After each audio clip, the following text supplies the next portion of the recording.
Kata penutup 2003. Bedil, kuman, dan baja saat ini. Bedil, kuman, dan baja membahas tentang mengapa kemunculan masyarakat manusia yang kompleks berlangsung secara berbeda di benua yang berbeda-beda selama 13.000 tahun terakhir. Saya selesai merevisi manuskripnya pada 1996 dan BKB diterbitkan pada 1997. Sejak saat itu, saya banyak terlibat dalam pengerjaan proyek-proyek lain, termasuk buku saya berikutnya mengenai keruntuhan masyarakat. Dengan demikian, kini ada jarak 7 tahun dalam waktu dan fokus yang memisahkan saya dari penulisan BKB. Bila menengok ke belakang bagaimana buku ini kelihatannya dan apa saja yang telah terjadi yang mengubah atau mengembangkan kesimpulan-kesimpulannya sejak diterbitkan pertama kali. Bagi mata saya yang saya akui bias, pesan sentral buku ini masih bertahan dengan baik dan perkembangan paling menarik sejak penerbitannya melibatkan 4 perluasan kisah bagi dunia moden dan sejarah masa kini. Kesimpulan utama saya adalah bahwa masyarakat berkembang secara berbeda di benua yang berbeda-beda karena perbedaan lingkungan benua, bukan karena biologi manusianya. Teknologi yang maju, organisasi politik yang tersentralisasi, dan ciri-ciri lain masyarakat kompleks bisa muncul hanya dalam populasi menetap yang padat dan mampu mengakumulasi kelebihan makanan. Populasi yang bergantung kepada kemunculan agrikultur yang dimulai sekitar 8.500 sebelum Masehi demi memperoleh makanan. Namun spesies-spesies tumbuhan dan hewan liar yang bisa didomestikasi yang sangat penting bagi kemunculan agrikultur itu tidak tersebar merata di benua-benua yang ada. Spesies liar paling berharga yang bisa didomestikasi terkonsentrasi hanya di 9 daerah kecil di dunia yang dengan demikian menjadi wilayah asal terawal agrikultur. Para penghuni asli wilayah-wilayah asal itu pun memperoleh keunggulan awal dalam mengembangkan bedil, kuman, dan baja. Bahasa dan gen para penghuni wilayah asal itu juga ternak, tanaman pangan, teknologi, dan sistem tulisan mereka menjadi dominan di dunia kuno maupun modern. Temuan-temuan dalam 6 tahun terakhir oleh ahli arkeologi, ahli genetika, ahli linguistik, dan spesialis-spesialis lain telah memperkaya pemahaman kita terhadap kisah itu tanpa mengubah kerangka utamanya. Saya akan menyebutkan 3 contoh. Salah satu bolong terbesar dalam cakupan geografi BKB melibatkan Jepang yang prasejarahnya belum banyak yang bisa saya bahas pada 1996. Bukti genetika terbaru kini menunjukkan bahwa tampaknya orang-orang Jepang modern merupakan produk ekspansi agrikultural serupa dengan yang lain yang dibahas dalam BKB. Ekspansi petani Korea dimulai sekitar 400 sebelum Masehi ke Jepang Barat Daya dan kemudian bergerak maju ke arah timur laut melintasi kepulauan Jepang. Para imigran membawa agrikultur paling intensif dan peralatan logam dan mereka bercampur dengan penduduk asli Jepang yang berkerabat dengan bangsa Ainu modern, sehingga menghasilkan bangsa Jepang modern seperti para petani bulan sabit subur yang berekspansi dan bercampur dengan populasi pemburu pengumpul pribumi Eropa sehingga menghasilkan orang-orang Eropa modern. Sebagai contoh lain, para ahli arkeologi awalnya menduga bahwa jagung, buncis, dan labu Meksiko mencapai Amerika Serikat bagian tenggara melalui rute paling langsung melalui Meksiko Timur Laut dan Texas Timur. Namun kini menjadi jelas bahwa rute itu terlalu kering untuk pertanian. Tanaman-tanaman pangan itu justru menempuh rute yang lebih panjang, menyebar dari Meksiko ke Amerika Serikat Barat Daya dan memicu kemunculan masyarakat Anasazi di sana, kemudian menyebar ke timur dari New Mexico dan Colorado melalui lembah-lembah sungai Great Plains ke Amerika Serikat bagian tenggara. Sebagai contoh terakhir, di bab 10, saya membandingkan frekuensi domestikasi mandiri yang berulang-ulang dan penyebaran lambat tumbuh-tumbuhan yang sama atau berkerabat di sepanjang sumbu utara selatan Amerika dengan domestikasi tunggal dan penyebaran cepat timur barat yang dialami tanaman-tanaman pangan Eurasia. Lebih banyak lagi contoh kedua pola yang berbeda itu terus bermunculan, namun kini tampaknya sebagian atau semua dari 5 besar mamalia domestik Eurasia juga mengalami domestikasi mandiri berulang di bagian-bagian berbeda Eurasia, tidak seperti tumbuhan Eurasia namun menyerupai tumbuhan Amerika.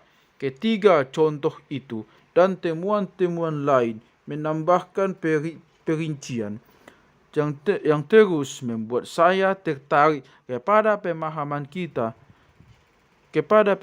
kita mengenai bagaimana kemunculan agrikultur memicu kemunculan masyarakat kompleks berbasis agrikultur di dunia kuno.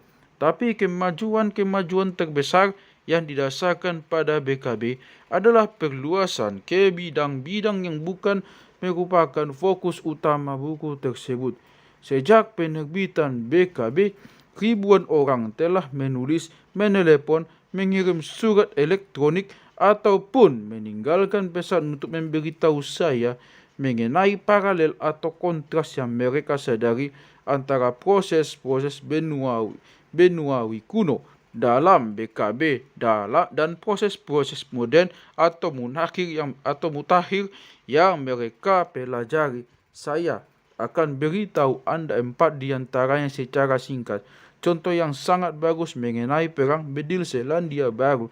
Pertanyaan abadi, mengapa Eropa bukan Cina? Secara lebih terperinci, paralel antara kompetisi di dunia kuno dengan di dunia bisnis modern dan relevansi BKB dengan mengapa sejumlah masyarakat masa kini kaya raya sementara yang lain miskin papa.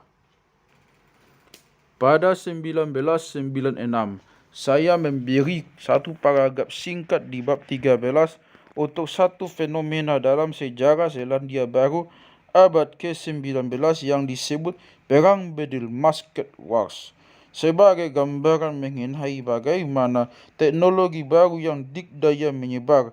Perang bedil merupakan serangkaian rumit perang suku yang sulit dipahami di antara penduduk asli Maori Selandia Baru antara 1818 dan 1830-an.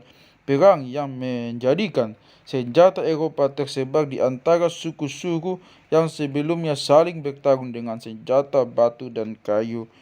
Dua buku yang diterbitkan sejak saat itu telah meningkatkan pemahaman saya mengenai periode kacau balau dalam sejarah Selandia Baru tersebut, menempatkannya dalam konteks sejarah yang lebih luas dan menjadikan relevansinya dengan BKB semakin jelas.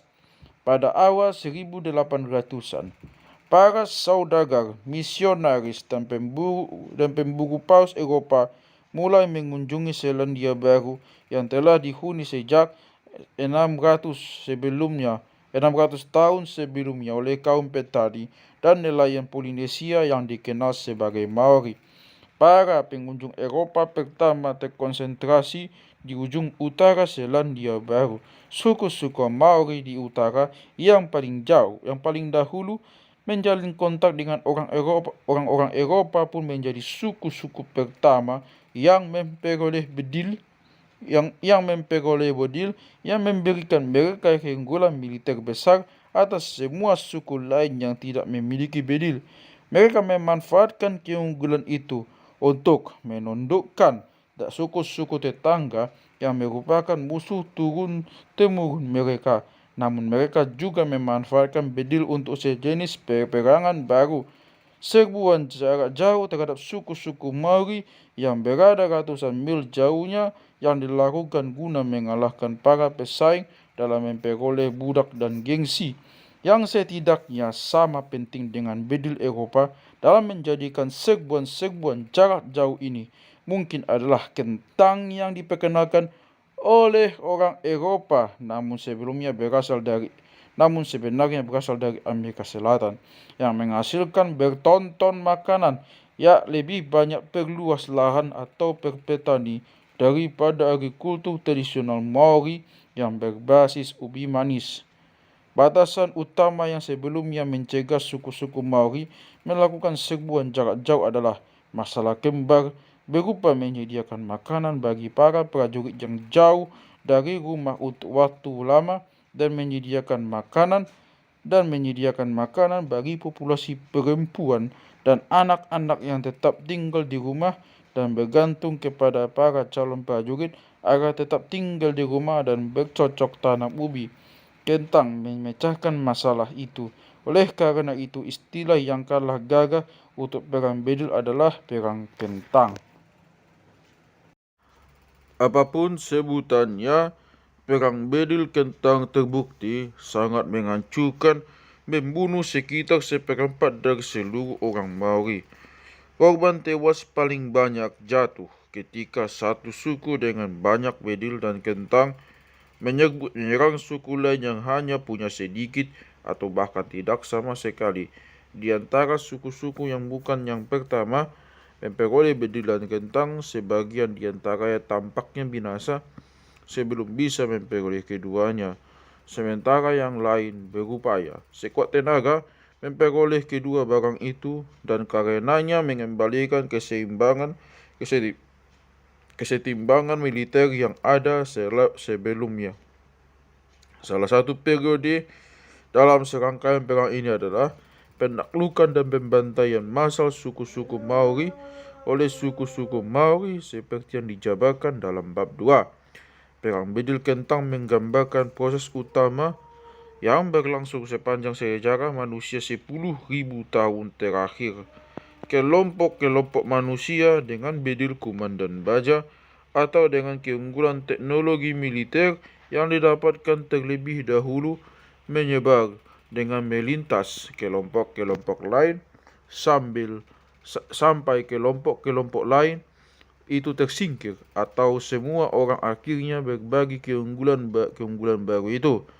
Sejarah mutakhir menyediakan contoh tak terhingga seiring ekspansi orang-orang Eropa ke benua-benua lain. Di banyak tempat, penduduk setempat non-Eropa tak pernah mendapat kesempatan memperoleh bedil dan akhirnya kehilangan nyawa atau kemerdekaan mereka.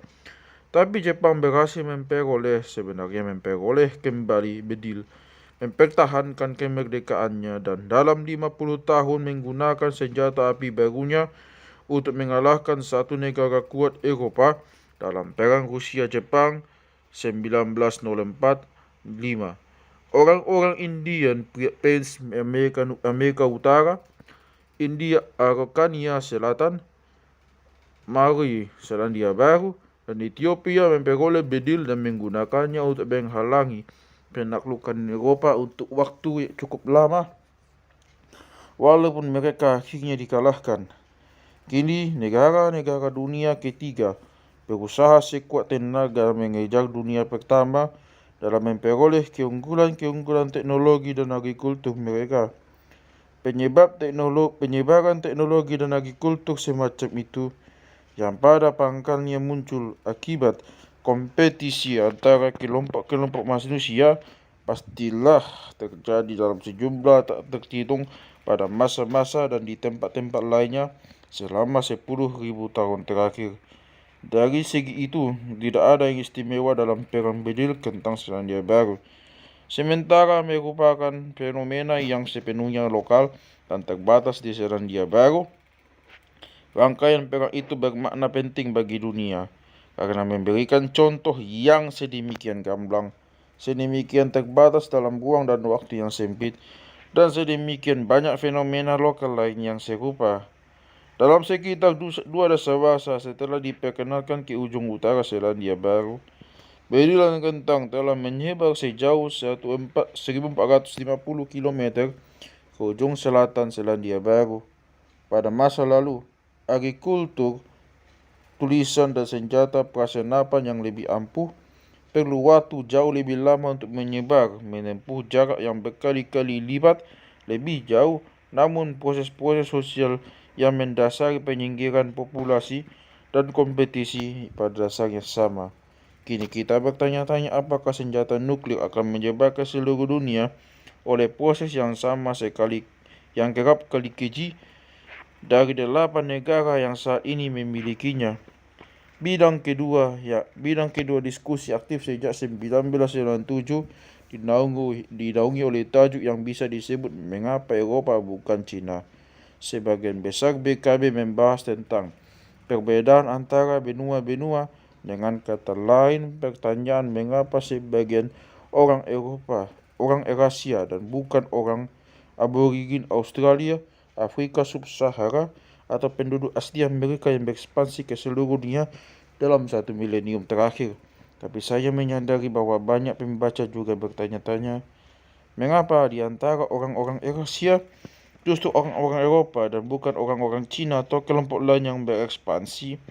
Saya tahu para pembaca saya tak akan membiarkan saya lolos dengan menyudahi BKB begitu saja tanpa mengatakan apa-apa mengenai pertanyaan tanpa mengatakan apa-apa mengenai pertanyaan gamblang tersebut. Oleh karena itu, secara singkat saya ulik pertanyaan itu di pilot buku saya. Saya mengajukan bahwa alasan yang mendasari kelebihan Eropa atas Cina adalah sesuatu yang lebih dalam daripada faktor-faktor langsung yang diajukan kebanyakan ahli sejarah. Misalnya Konfusianisme Cina versus tradisi Yahudi Kristen Eropa, kebangkitan sains Barat, kebangkitan merkantilisme dan kapitalisme Eropa, deforestasi Britania dipasangkan dengan kekayaan batu baranya dan lain-lain. Di balik itu dan faktor-faktor langsung lainnya, saya melihat suatu asas fragmentasi optimal, faktor-faktor mendasar geografis yang menyebabkan Cina bersatu sejak lama dan nyaris selalu tetap bersatu setelahnya, sementara Eropa terus saja terpecah. Fragmentasi Eropa mendukung kemajuan teknologi, sains, dan kapitalisme dengan mendukung kompetisi antar negara dan menyediakan sumber-sumber alternatif untuk memperoleh dukungan dan perlindungan dari penindasan bagi para penemu yang tidak bisa diperoleh dari kesatuan Cina. Para ahli sejarah sejak saat itu telah menunjukkan kepada saya bahwa fragmentasi Eropa, kesatuan Cina, serta kekuatan relatif Eropa dan Cina jauh lebih kompleks daripada yang digambarkan dalam tulisan saya. Perbatasan geografi lingkup-lingkup politik sosial yang bisa secara mudah dikelompokkan menjadi Eropa atau Cina berubah-ubah selama berabad-abad. Cina mendahului Eropa dari segi teknologi setidaknya sampai abad ke-15 dan mungkin melakukan hal yang sama lagi pada masa depan, sehingga pertanyaan mengapa Eropa bukan Cina mungkin hanya merujuk kepada fenomena sementara tanpa penjelasan mendalam. Fragmentasi politik memiliki efek yang jauh lebih kompleks daripada hanya menyediakan forum konstruktif bagi persaingan. Misalnya, persaingan bisa bersifat destruktif maupun konstruktif. Ambil contohnya Perang Dunia I dan II. Fragmentasi sendiri merupakan konsep berwajah majemuk, tidak monolitik. Efeknya terhadap inovasi bergantung kepada faktor-faktor seperti kebebasan gagasan dan manusia untuk berpindah-pindah melewati perbatasan antara fragmen-fragmen dan antara fragmen-fragmen berbeda ataukah mirip dan apakah fragmen-fragmen berbeda atau mirip satu sama lain. Apakah fragmentasi optimal juga bisa berbeda sesuai ukuran optimalitas yang digunakan? Fragmentasi politik pada tingkat tertentu yang optimal bagi inovasi teknologi, mungkin tidak optimal bagi produktivitas ekonomi, stabilitas politik, atau kebahagiaan manusia. Rasanya mayoritas besar ilmuwan sosial masih menyukai penjelasan langsung bagi perbedaan jalur sejarah Eropa dan Cina. Misalnya dalam satu esai termutakhir yang cermat, Jack Goldstone menekankan arti penting sains mesin Eropa, terutama Britania, yang berarti penerapan sains bagi perkembangan mekanika dan mesin. Tulis Goldstone, dua masalah menghadapi semua ekonomi praindustri berkaitan dengan energi, jumlah dan konsentrasi. Jumlah energi mekanis yang tersedia bagi ekonomi praindustri, apapun terbatas kepada aliran air, hewan atau orang yang bisa diberi makan, dan angin yang bisa ditangkap. Dalam daerah geografi tertentu manapun, jumlah ini sangatlah terbatas. Sulit untuk melebih-lebihkan keunggulan yang diberikan kepada ekonomi dunia pertama atau kekuatan militer politik untuk merancang cara mengekstraksi kerja berguna dari energi dalam bahan bakar fosil. Itu adalah penerapan daya uap kepada pemintalan, alat angkutan air dan darat, pembuatan bata, pengetaman padi-padian, pembuatan besi, pencangkulan, pembangunan, dan segala macam proses pabrik yang mengubah ekonomi Britania. Dengan demikian mungkin jauh dari perkembangan yang diperlukan dari peradaban Eropa, perkembangan karya sains mesin adalah hasil kebetulan dari kondisi spesifik, bahkan meskipun sangat bergantung kepada banyak faktor yang kebetulan muncul di Britania abad ke-17 dan 18. Bila penalaran ini betul, maka mencari-cari penjelasan geografi atau ekologi mendalam tak akan membuahkan hasil. Pandangan minoritas yang berseberangan mirip dengan pandangan saya yang diungkapkan dalam epilog BKB dijabarkan secara terperinci oleh Graham Lang. Perbedaan antara Eropa dan Cina dalam hal ekologi dan geografi membantu menjelaskan perbedaan takdir sains yang sangat berbeda di kedua wilayah itu. Pertama, agrikultur tada hujan di Eropa tidak menyediakan peran bagi negara yang tetap jauh dari masyarakat lokal hampir sepanjang waktu. Dan ketiga, revolusi agrikultural di Eropa menyediakan kelebihan produk agrikultural yang semakin bertambah. Ini memungkinkan pertumbuhan kota-kota yang relatif otonom beserta institusi-institusi urban seperti universitas-universitas yang mendahului kemunculan negara-negara terpusat di zaman pertengahan akhir. Sementara itu, agrikultur, irigasi, dan kontrol air di Cina lebih mendorong perkembangan awal negara intrusif dan koersif di lembah-lembah sungai utama. Sementara kota-kota beserta institusi-institusi mereka tidak pernah mencapai tingkat otonomi lokal yang ditemukan di Eropa. Kedua, geografi Cina tidak seperti Eropa, tidak menyokong umur panjang bagi negara-negara merdeka. Geografi Cina justru memudahkan penaklukan total dan unifikasi wilayah yang sangat luas, diikuti oleh periode stabilitas relatif yang lama di bawah kekuasaan kekaisaran. Sistem negara yang dihasilkan menekan nyaris segala kondisi yang dibutuhkan untuk kemunculan sains modern.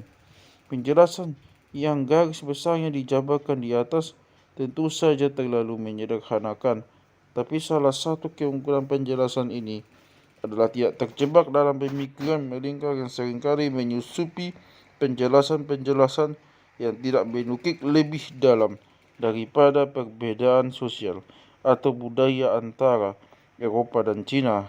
Penjelasan-penjelasan semacam itu selalu bisa ditantang dengan pertanyaan lebih lanjut. Mengapa Eropa dan Cina bisa berbeda dalam hal faktor-faktor sosial atau budaya itu? Tapi penjelasan-penjelasan yang secara mendasar berakar pada geografi dan ekologi telah mencapai dasarnya. Masih ada tantangan bagi para ahli sejarah untuk memadukan pendekatan-pendekatan berbeda itu guna menjawab pertanyaan mengapa Eropa bukan Cina. Jawabannya mungkin memiliki konsekuensi penting bagi bagaimana cara terbaik memerintah Cina dan Eropa sekarang. Misalnya dari perspektif saya dan Lang, bencana revolusi kebudayaan Cina pada 1960-an dan 1970-an, ketika segelintir pemimpin berpandang keliru mampu menutup sistem sekolah negara terbesar di dunia itu selama 5 tahun, mungkin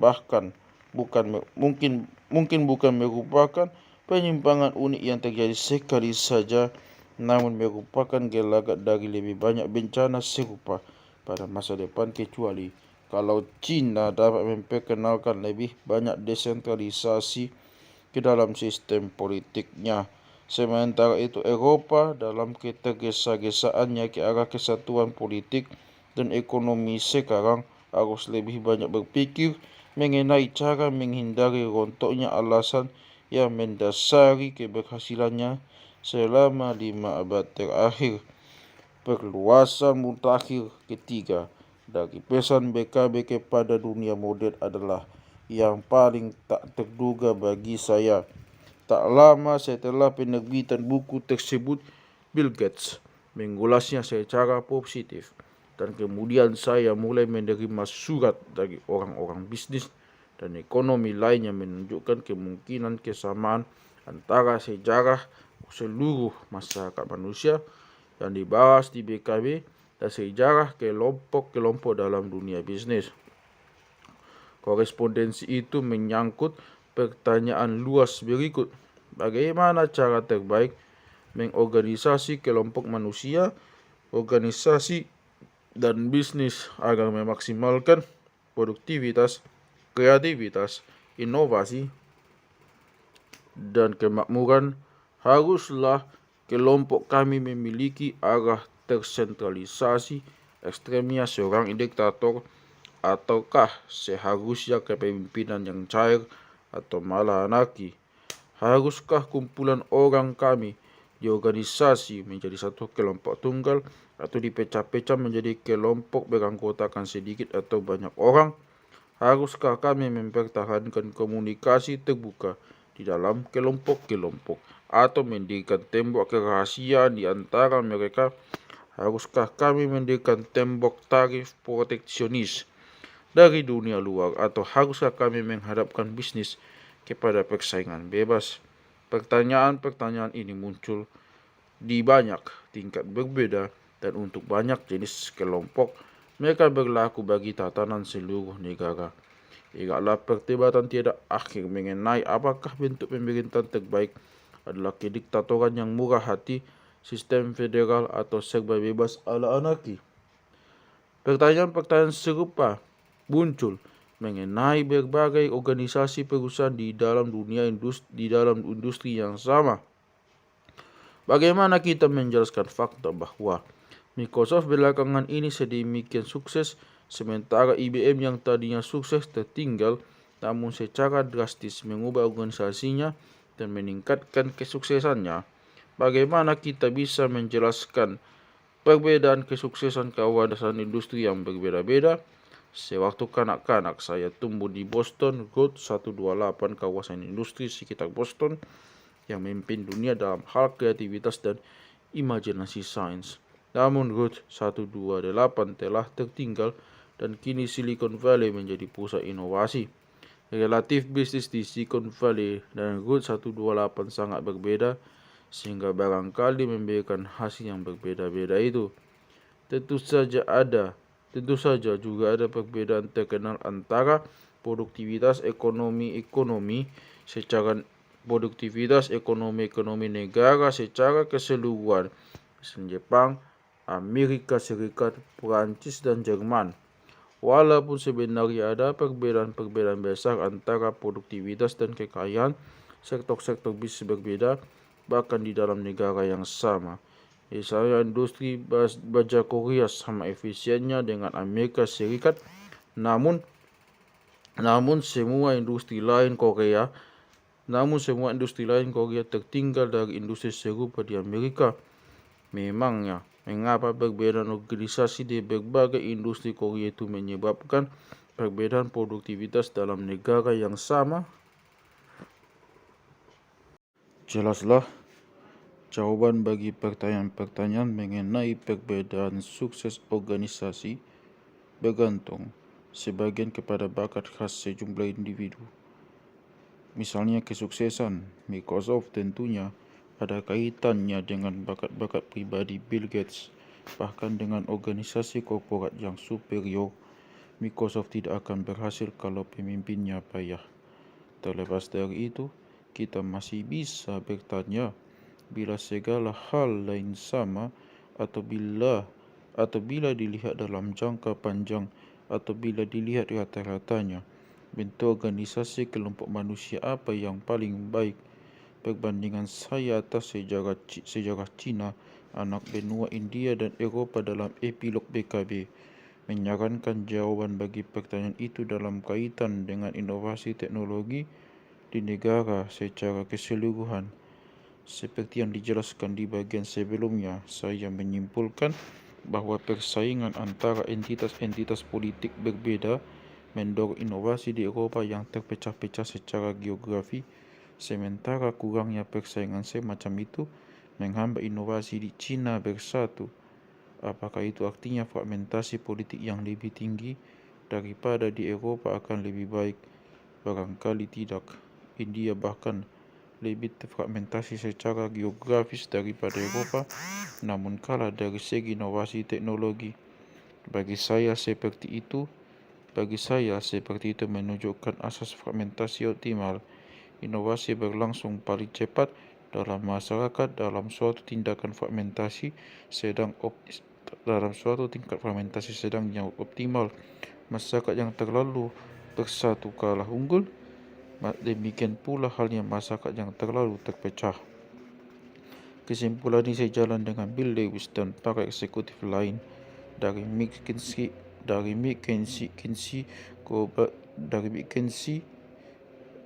Global Institute, firma konsultasi terkemuka yang bermarkas di Washington DC, yang melaksanakan penelitian pembandingan antara ekonomi negara dan industri di seluruh dunia.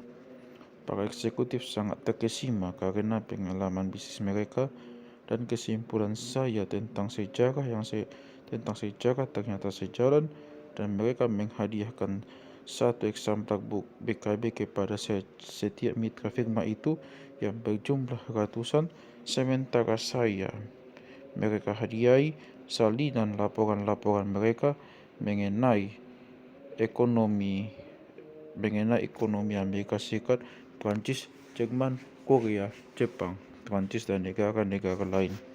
Mereka juga mendeteksi peran kunci persaingan dan ukuran kelompok dalam mendorong inovasi. Inilah beberapa kesimpulan yang saya tarik dari perbincangan dengan para eksekutif McKinsey dan laporan mereka. Kami orang Amerika sering berfantasi bahwa industri-industri Jerman dan Jepang itu super efisien, melebihi industri Amerika dalam bidang produktivitas. Pada kenyataannya itu tidak benar. Secara rata-rata pada semua jenis industri, produktivitas industri Amerika lebih tinggi daripada Jepang atau Jerman. Namun angka rata-rata itu menyembunyikan berbagai perbedaan besar di antara industri-industri setiap negara. Terkait perbedaan organisasi dan perbedaan-perbedaan itu sangat instruktif.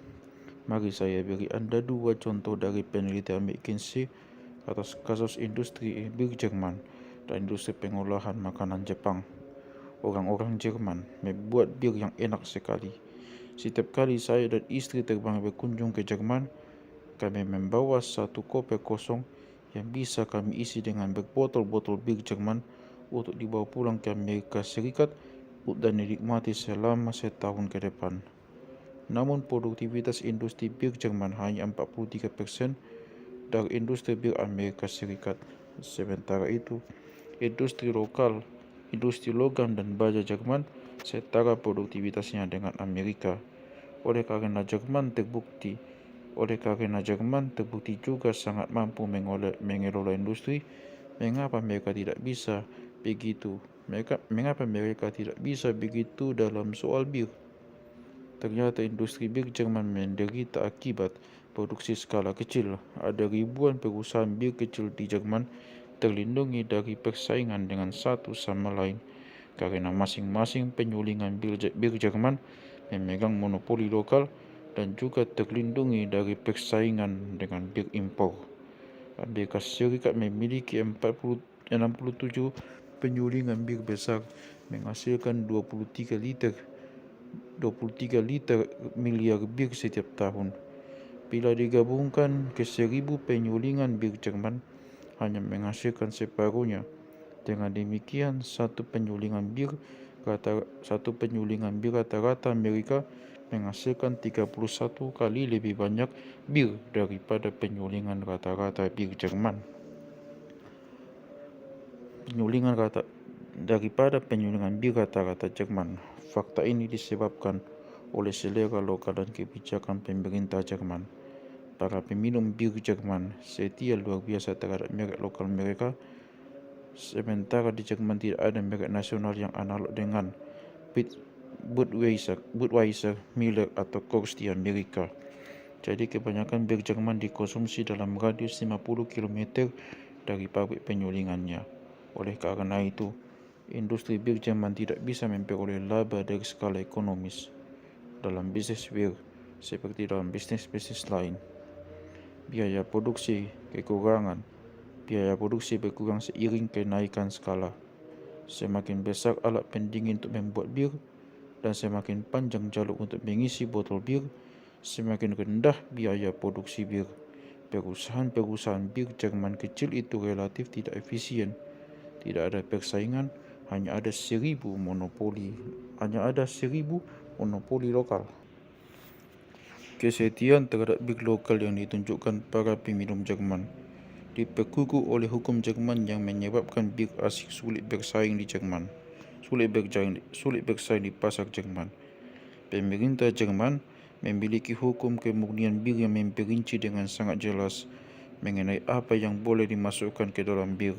Tidak mengejutkan, perincian kemurnian yang digariskan pemerintah itu didasarkan kepada apa yang dimasukkan penyulingan Jerman ke dalam bir dan bukan yang penyulingan Amerika, Prancis dan Swedia suka masukkan ke dalam bir. Oleh karena hukum itu, tidak banyak bir asing yang diekspor ke Jerman, dan akibat ketidakefisienan dan harga yang tinggi itu, jauh lebih sedikit bir Jerman yang luar biasa itu yang dijual di luar negeri daripada yang bisa kita harapkan. Sebelum Anda membantah dengan mengatakan bahwa bir Jerman Lowenbräu mudah diperoleh di Amerika Serikat, tolong baca label di botol Lowenbräu berikut yang Anda minum. Bir tersebut tidak diproduksi di Jerman, melainkan di Amerika Utara dengan lisensi dalam pabrik-pabrik besar dengan produktivitas dan skala efisiensi Amerika Utara. Industri sabun dan industri peralatan elektronik Jerman juga sama tidak efisiennya. Perusahaan mereka tidak dihadapkan dengan persaingan satu sama lain dan juga tidak dihadapkan dengan persaingan asing, sehingga mereka tidak menerapkan praktik-praktik terbaik dalam industri internasional. Kapan Anda terakhir membeli perangkat TV impor yang dibuat di Jerman? Namun kerugian itu tidak dialami industri logam dan baja Jerman dengan perusahaan besar yang harus bersaing satu sama lain dan secara internasional sehingga terpaksa menerapkan praktik terbaik internasional. Contoh favorit lain saya dari laporan McKinsey adalah mengenai industri pengolahan makanan Jepang. Kami orang Amerika cenderung paranoid mengenai efisiensi Jepang, dan memang efisiensi mereka menakutkan sekali di sejumlah industri, tapi tidak dalam pengolahan makanan. Efisiensi pengolahan makanan Jepang payah sekali, hanya 32% dibandingkan Amerika. Ada 67.000 perusahaan pengolahan makanan di Jepang dibandingkan dengan hanya 21.000 di di Amerika Serikat yang populasinya 2 kali Jepang, sehingga satu perusahaan pengolahan makanan rata-rata Amerika Serikat 6 kali lebih besar daripada perusahaan serupa di Jepang. Mengapa industri pengolahan makanan Jepang seperti industri bir Jerman terdiri atas perusahaan-perusahaan kecil dengan monopoli lokal? Pada dasarnya, jawabannya adalah dua alasan yang sama, selera lokal dan kebijakan pemerintah.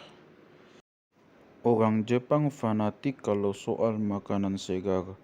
Sekotak susu di supermarket AS hanya dicantumi satu tanggal saja, tanggal kadaluarsa.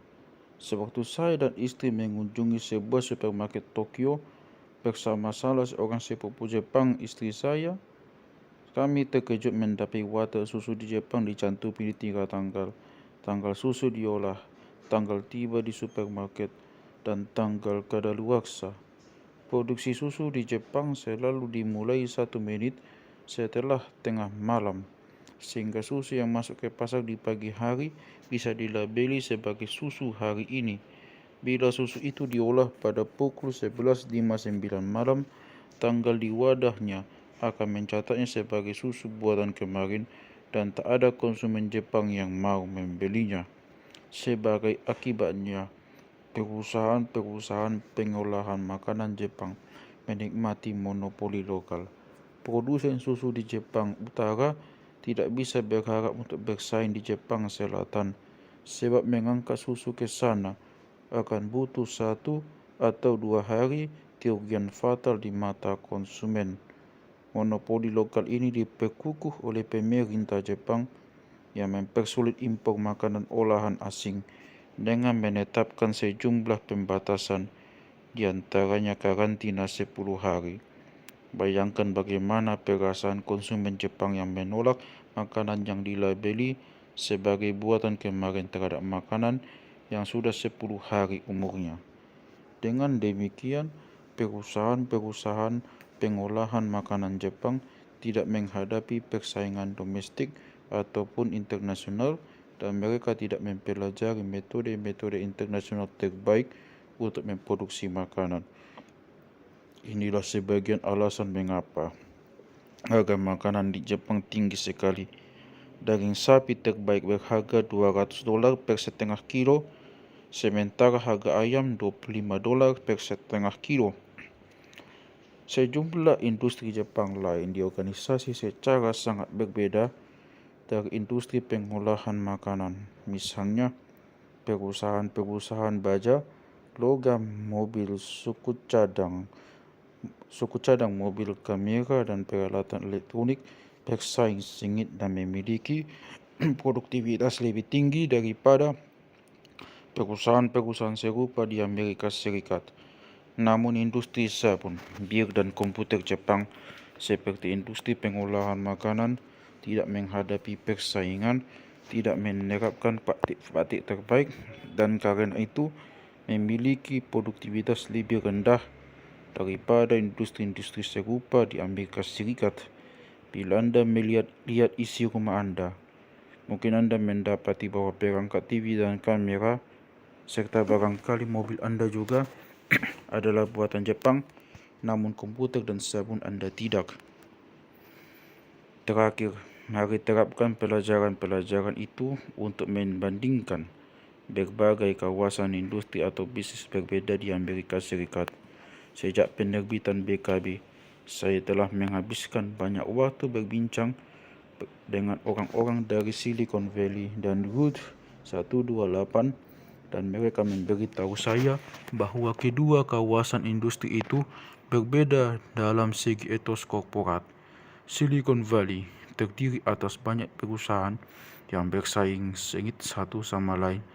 Terlepas dari itu, Mereka banyak bekerja sama, aliran bebas gagasan, orang dan informasi di antara perusahaan-perusahaan itu.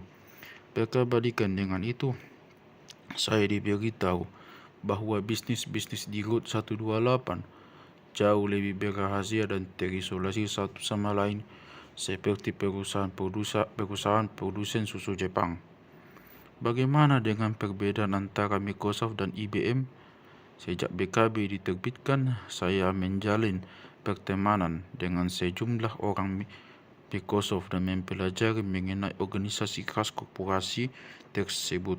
Microsoft memiliki banyak unit, masing-masing terdiri atas 5-10 orang dengan komunikasi bebas antar unit, dan unit-unit itu dikelola secara mikro.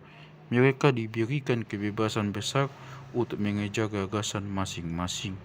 Organisasi Microsoft yang tidak lazim itu, yang pada esensinya dipecah menjadi banyak unit semi mandiri yang saling bersaing, kontras dengan organisasi IBM yang sampai beberapa tahun silam terdiri atas sejumlah kelompok yang jauh lebih terisolasi dan menyebabkan hilangnya kemampuan IBM bersaing. Kemudian IBM mendapatkan seorang pejabat eksekutif kepala baru yang mengubah berbagai hal secara drastis. IBM kini memiliki organisasi yang lebih seperti Microsoft, dan saya dapat kabar kemampuan IBM berinovasi telah meningkat sebagai akibatnya. Semua ini menunjukkan bahwa tampaknya kita bisa menarik asas umum mengenai organisasi kelompok. Bila tujuan Anda adalah inovasi dan kemampuan bersaing, Anda tidak ingin terlalu menyatu ataupun terlalu terpecah. Justru Anda ingin negara, industri, kawasan industri, atau perusahaan dipecah-pecah menjadi kelompok-kelompok yang saling bersaing satu sama lain, seraya mempertahankan komunikasi yang relatif bebas, seperti sistem pemerintahan federal AS, dengan persaingan yang tertanam di antara ke-50 negara bagiannya. Perluasan satu lagi dari BKB adalah ke dalam salah satu pertanyaan sentral ekonomi dunia. Mengapa sejumlah negara seperti Amerika Serikat dan Swiss kaya, sementara negara-negara lain seperti Paraguay dan Mali miskin? Produk nasional bruto, Gross National Product, GNP, negara-negara terkaya di dunia lebih daripada 100 kali GNP negara-negara termiskin di dunia. Ini bukan hanya pertanyaan teoritis menantang yang menyebabkan para profesor ekonomi tidak menganggur, melainkan juga pertanyaan dengan implikasi kebijakan penting. Bila kita bisa menemukan jawaban-jawabannya, maka negara-negara miskin bisa berkonsentrasi mengubah hal-hal yang menyebabkan mereka miskin dan mengadopsi hal-hal yang menyebabkan negara-negara lain kaya. Jelaslah, sebagian jawaban bergantung kepada perbedaan dalam hal lembaga manusia. Bukti terjelas pandangan ini berasal dari pasangan negara-negara yang pada dasarnya memiliki lingkungan yang sama namun memiliki lembaga-lembaga yang amat berbeda, dan terkait lembaga-lembaga itu GNP per kapita yang berbeda pula. 4 contoh mencolok adalah pembandingan antara Korea Selatan dengan Korea Utara, bekas Jerman Barat dengan bekas Jerman Timur, Republik Dominika dengan Haiti, dan Israel dengan negara-negara Arab tetangganya. Di antara banyak lembaga baik yang sering kali disebutkan dalam menjelaskan mengapa negara-negara yang disebutkan pertama dalam setiap pasangan itu lebih makmur, ada pemberlakuan hukum yang efektif, penegakan kontrak, perlindungan hak-hak milik pribadi, kurangnya korupsi, kurangnya pembunuhan, keterbukaan terhadap perdagangan dan aliran modal, insentif bagi investasi, dan lain sebagainya. Tidak diragukan lagi bahwa lembaga-lembaga yang baik memang merupakan bagian jawaban bagi pertanyaan mengenai perbedaan kemakmuran bangsa. Barangkali sebagian besar ahli ekonomi melangkah lebih jauh dan percaya bahwa lembaga yang baik adalah penjelasan yang maha penting. Banyak pemerintah, badan dan yayasan yang mendasarkan kebijakan bantuan asing dan pinjaman mereka berdasarkan penjelasan itu dengan menjadikan pengembangan lembaga-lembaga baik di negara-negara miskin sebagai prioritas tertinggi. Namun semakin banyak yang menyadari bahwa pandangan lembaga baik itu tidaklah lenyap, bukan salah, hanya tidak lengkap, dan bahwa faktor-faktor penting yang perlu diurusi bila kita ingin negara-negara miskin menjadi kaya. Kesadaran tersebut memiliki konsekuensi tersendiri terhadap kebijakan. Kita tidak bisa begitu saja memperkenalkan lembaga baik ke negara-negara miskin seperti Paraguay dan Mali, lantas mengharapkan negara-negara itu mengadopsi lembaga-lembaga tersebut dan mencapai GNP per kapita setaraf Amerika dan Swiss. Ada dua tipe kritik terhadap pandangan lembaga baik. Yang pertama, menyadari nilai penting variabel-variabel langsung selain lembaga baik, misalnya kesehatan masyarakat, batas akibat tanah dan iklim terhadap produk-produk agrikultur, dan kerapuhan lingkungan. Yang satu lagi, mempermasalahkan asal lembaga baik. Menurut tipe kritik yang disebutkan terakhir, tak cukup menganggap lembaga baik sebagai pengaruh langsung yang asalnya tidak penting untuk dipermasalahkan. Lembaga baik bukanlah variabel acak yang bisa tumbuh, yang bisa muncul dimanapun di seluruh dunia, di Denmark atau di Somalia dengan probabilitas yang setara. Justru menurut saya, tampaknya pada masa lalu, lembaga-lembaga baik selalu muncul karena serangkaian panjang hubungan bersejarah dari sebab-sebab mendasar yang pada geografi ke variabel-variabel tak bebas langsung lembaga-lembaga itu. Kita harus memahami rantai tersebut bila sekarang kita ingin membuat lembaga-lembaga baik dengan cepat di negara-negara yang membutuhkan. Waktu menulis BKB, saya berkomentar, bangsa-bangsa yang kini bangkit menjadi kekuatan-kekuatan baru sekarang masih sama dengan bangsa-bangsa yang ribuan tahun lalu menempati pusat-pusat kuno dominansi berdasarkan produksi makanan atau yang pindah dari pusat-pusat itu. Tangan jalur sejarah pada 8.000 sebelum Masehi mencengkram kita dengan kuat.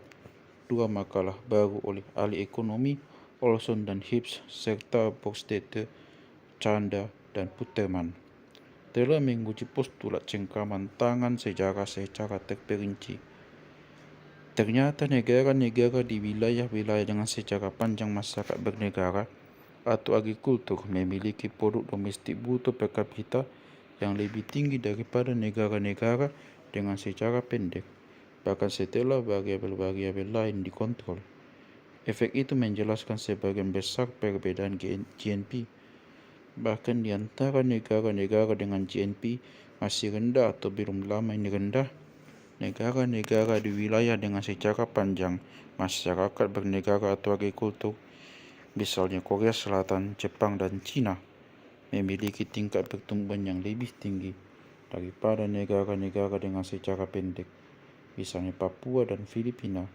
Meskipun sejumlah negara dengan sejarah pendek memiliki sumber daya yang lebih kaya, ada banyak alasan gamblang bagi efek sejarah itu. Misalnya pengalaman panjang masyarakat bernegara dan agrikultur berarti ada pemerintah yang berpengalaman, keakraban dengan ekonomi pasar, dan lain sebagainya. Secara statistik, sebagian efek pendasar sejarah itu terbukti menghasilkan sebab-sebab langsung lembaga-lembaga baik yang akrab dengan kita. Namun masih ada satu efek besar sejarah yang tersisa setelah kita mengontrol tindakan-tindakan lembaga baik. Oleh karena itu, pasti ada mekanisme langsung perantara lainnya.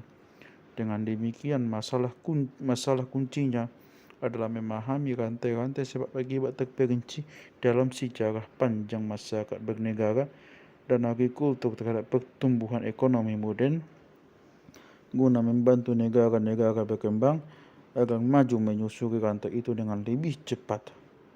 Singkatnya, tema-tema BKB bagi saya tampaknya bukan hanya kekuatan pendorong dunia masa lalu, melainkan juga bidang yang ranum untuk dipelajari di dunia moden.